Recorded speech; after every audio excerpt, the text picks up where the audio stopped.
This is a warning. This video discusses medicine and medical procedures. This video is for entertainment purposes only and is not meant to diagnose and or treat any medical condition. Some people may find the content of this video distressing.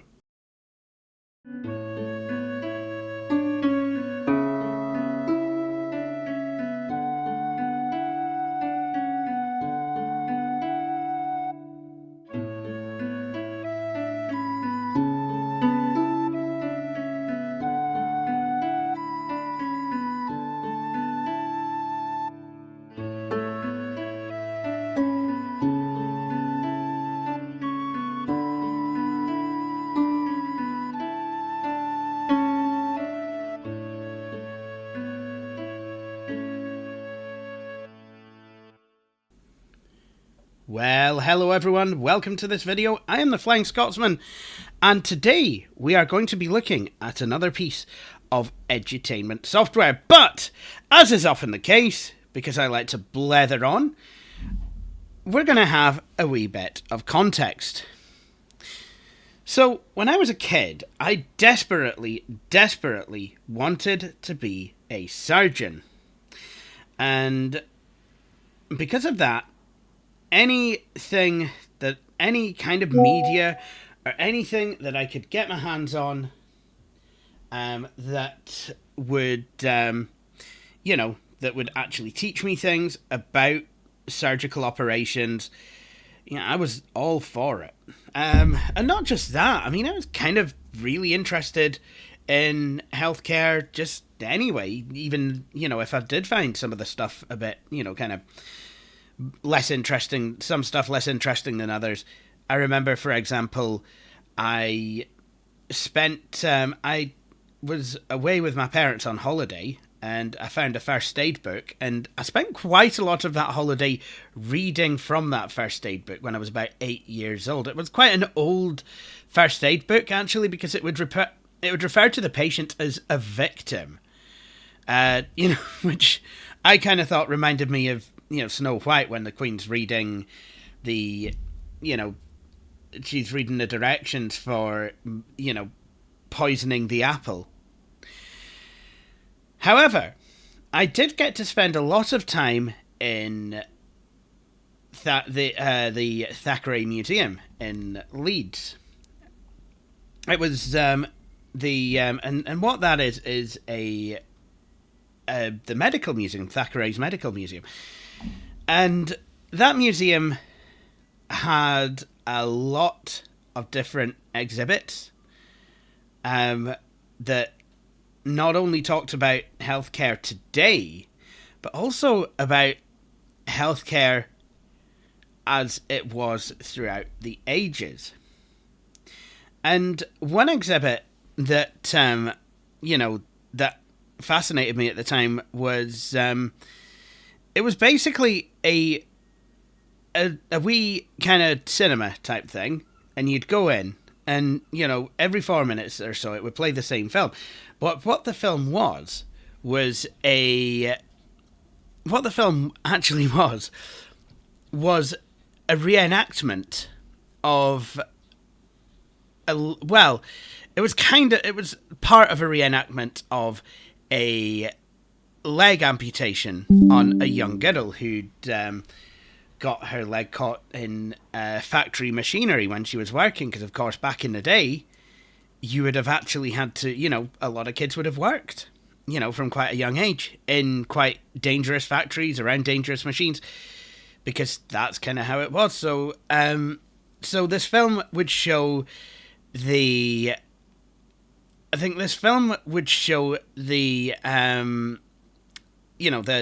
the start of the surgery, where the lead surgeon is speaking to his students and, very poetic about, what it is to be a surgeon and, what you're going to experience and, things like that. And he then the patient was actually brought in, and, the you know, obviously you don't actually get to see the leg being cut off, but you know, you do get to hear, like, as the screen goes blank, you do hear, you know, the child scream, because it was a, you know, obviously back in 1842, was done without anaesthetic. Now, recently I was browsing YouTube and I actually came upon this video. Someone had actually taken it, you know, from the Thackray Museum and uploaded it to YouTube. So, yeah, that was something, you know, from my childhood, from when I was wanting to be a surgeon. Now, it's a good thing I didn't. I did not realise this at the time, but and I should have done. But you need to basically have perfect eyesight. And obviously, as I found out later on, you know, being on the autistic spectrum, my motor skills leave a lot to be desired. So I don't really have them either. So good thing I was not a surgeon. However, I was speaking to my friend Victoria, and, you know, I think we'd been watching a video that Carolina Circle Mall recently did, where he had an artifact from his childhood, you know, and then I'd found that, and I was like, maybe this is a good thing for me to, you know, find something from my childhood.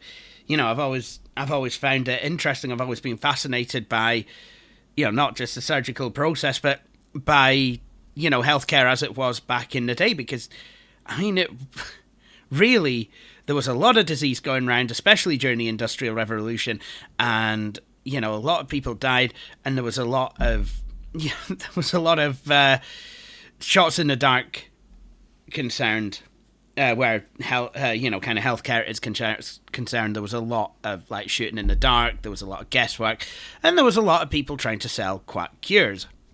So, you know, it was really quite interesting to learn about things that way. So anyway, that brings me on to today's video. Now, I managed to find a piece of software, and I forget what it's even called now. History of Medicine. Because I thought, well, you know, why don't I see if there's, like, an old CD-ROM about it, History of Medicine. So that's exactly what I have done. So what we're going to do is we're going to give it a whirl. Now, I've not actually run this before, so this will be the first time. This came out in 1996. So the machine that we're using today is a Pentium 133 megahertz CPU, 16 megs of RAM, Trio 64, and a Voodoo card. Not that that's going to be of any use to us. Sound is provided by the Sound Blaster AWE32. There's no networking, but there is a dot matrix printer, and the hard disk is 1.6 gigabytes. We have a 6-speed CD-ROM drive and a single high-density flippity-floppity drive. So let's go in and see if we can install it. So, yep, this looks like it would run very comfortably on a Windows 3.1 system. But, you know, we're not gonna do that. We're gonna run it on Windows 95. I kind of like, though, how there was a lot of software that was made available for Windows 3.1. Still, you know, quite a while after its release. Whereas, you know, when it was time for Windows 95 to drop support, oh yeah, it was given a bum's rush.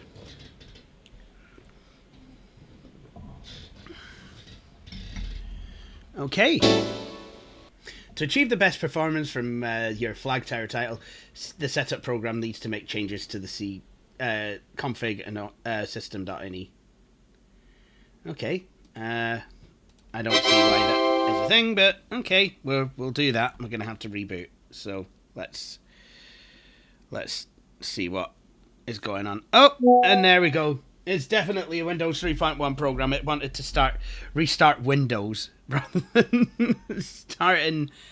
rather than restarting the computer. But if it's making changes to the config.sys file, do you not think that you might actually want to properly restart the computer rather than just restart Windows? Ugh. Of course, this would not support the way that I've set it up. Would not support This would not support just doing a warm restart of Windows. All right.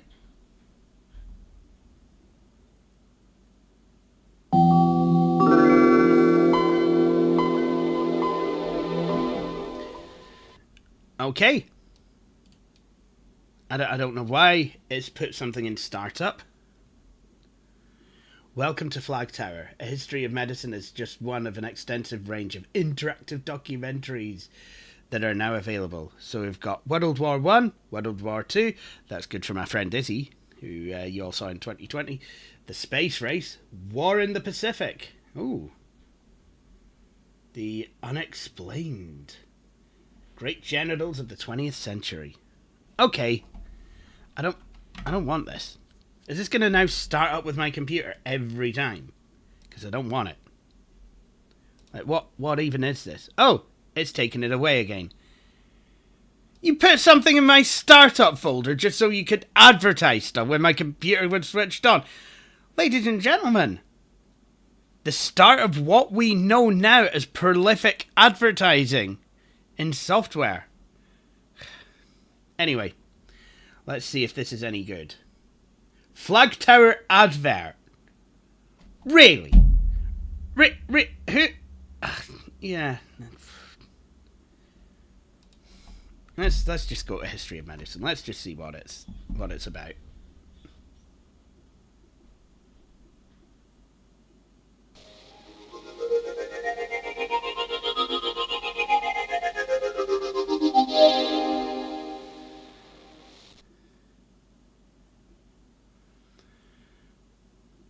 Okay, do we have QuickTime?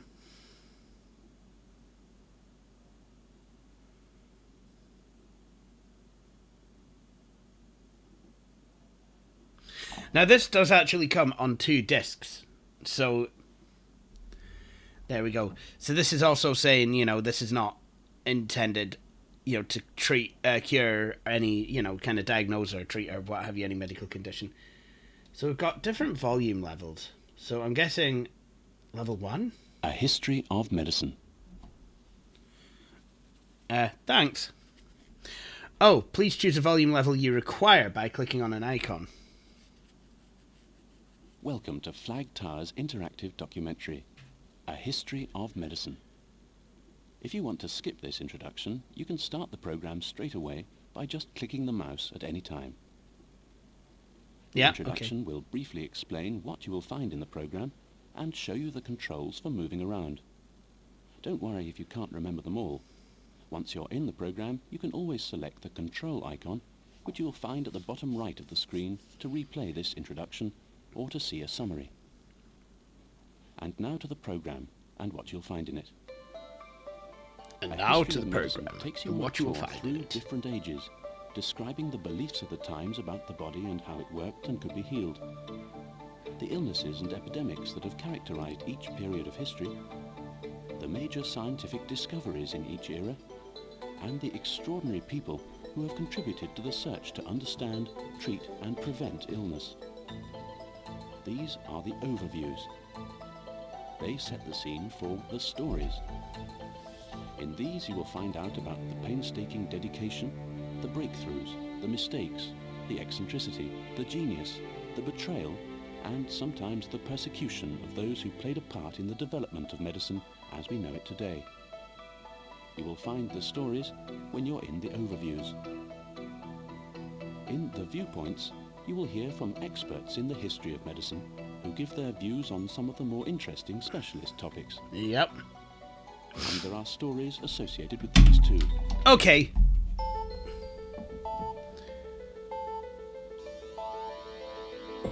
Listen. Observe.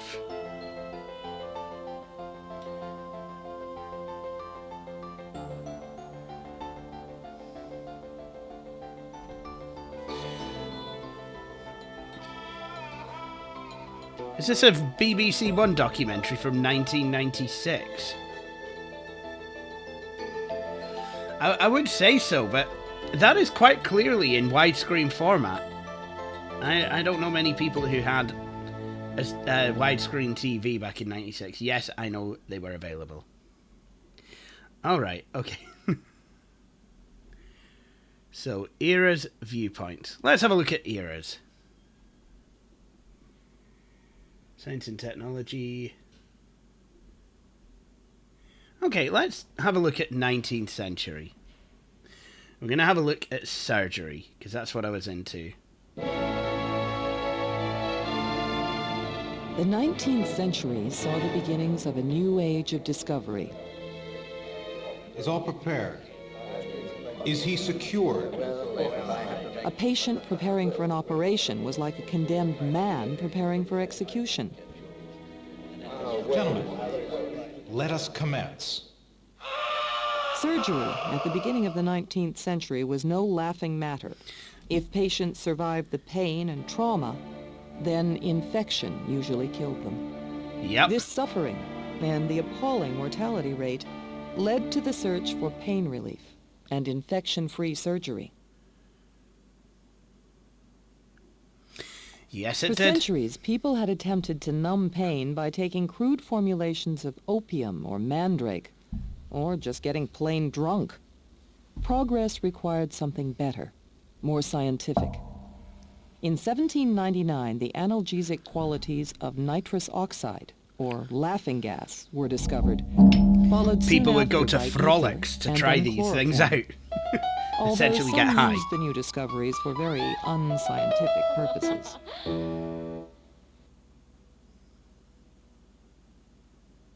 As the century went on, research into the active ingredients of opium and the South American coca leaf produced more effective anesthetics, morphine and cocaine. At last, operations lasting more than a few agonizing minutes could be performed. Well, However, that's the good. dangers of infection still made surgery very hazardous.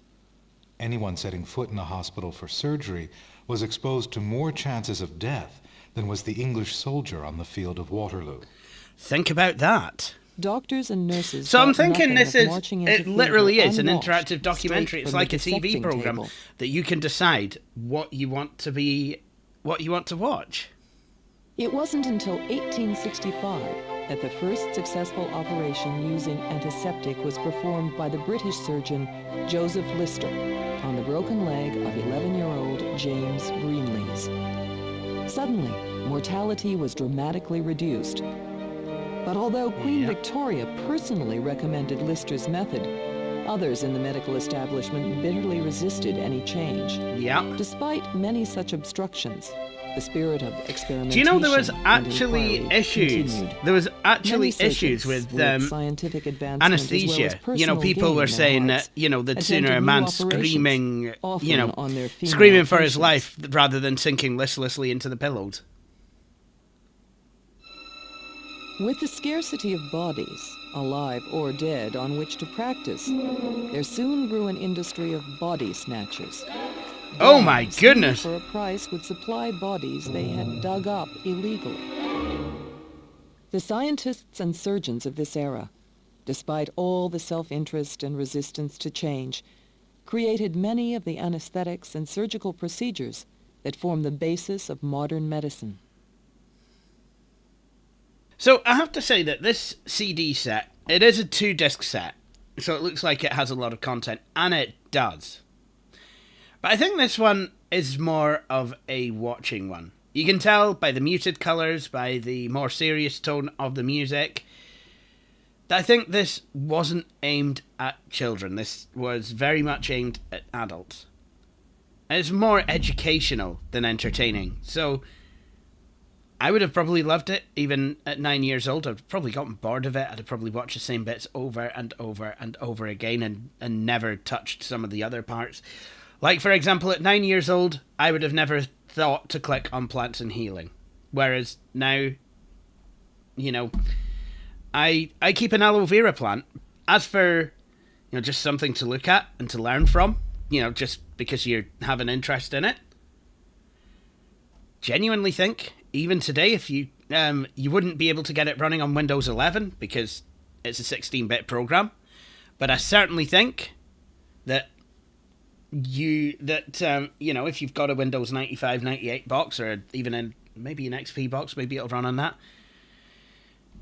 I'm certainly going to sit and explore this a wee bit more, because, like I said, it's something that does interest me. So there you go. If I ever visit England, if I ever get to visit England, I do plan to go back to the Thackray Museum in Leeds as well. And if you have an interest in medicine and you are within striking distance of Leeds, go and give them a visit. Honestly, I don't know what it's like today. The last time I was there was over 20 years ago. But I definitely want to find out for myself what that is like. But this has been a shorter than normal video. But thank you for watching anyway. And please do join me for my next one. Whoops. Cheery bye. Thank you for watching this video. If you enjoyed it, please hit the like button. You could also subscribe to the channel and hit the wee bell icon to be notified when I have published a new video. But until then, please feel free to check out some of my previous videos.